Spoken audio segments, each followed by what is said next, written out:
Luke chapter 21. The widow's offering. Jesus looked up and saw the rich putting their gifts into the offering box.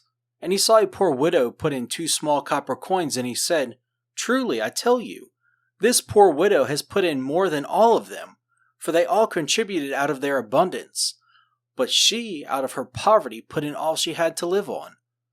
Jesus foretells destruction of the temple.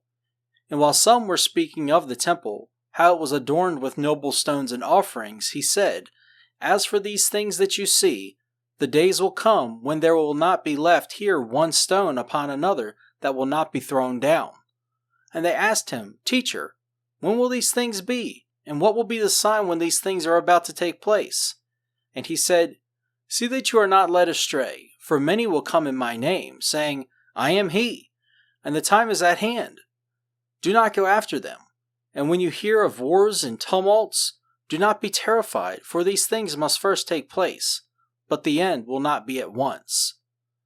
Jesus foretells wars and persecution. Then he said to them, "Nation will rise against nation, and kingdom against kingdom.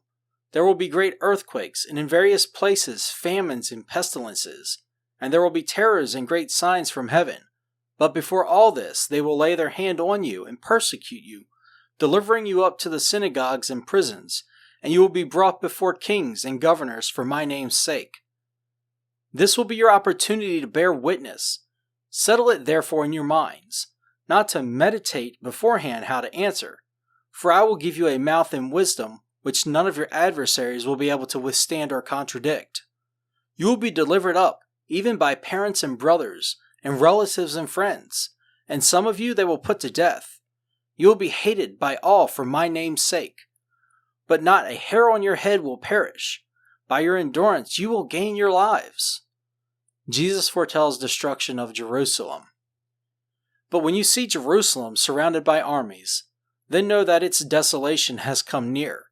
Then let those who are in Judea flee to the mountains, and let those who are inside the city depart, and let not those who are out of the country enter it. For these are the days of vengeance, to fulfill all that is written.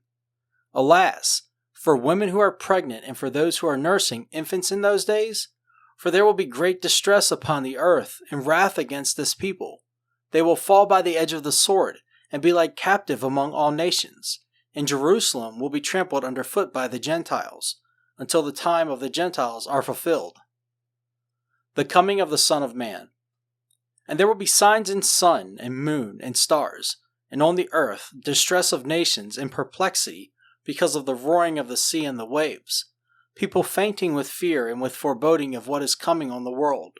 For the powers of the heavens will be shaken, and then they will see the Son of Man coming in a cloud, with power and great glory.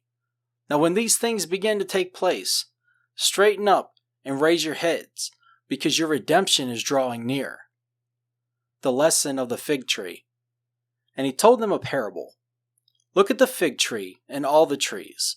As soon as they come out in leaf, you see for yourselves and know that the summer is already near. So also when you see these things taking place, you know that the kingdom of God is near. Truly, I say to you, this generation will not pass away until it has all taken place. Heaven and earth will pass away, but my words will not pass away." Watch yourselves. But watch yourselves, lest your hearts be weighed down with dissipation and drunkenness and cares of this life, and that day come upon you suddenly like a trap. For it will come upon all who dwell on the face of the whole earth. But stay awake at all times, praying that you may have strength to escape all these things that are going to take place, and to stand before the Son of Man.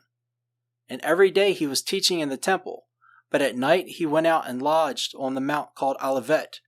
And early in the morning, all the people came to him in the temple to hear him.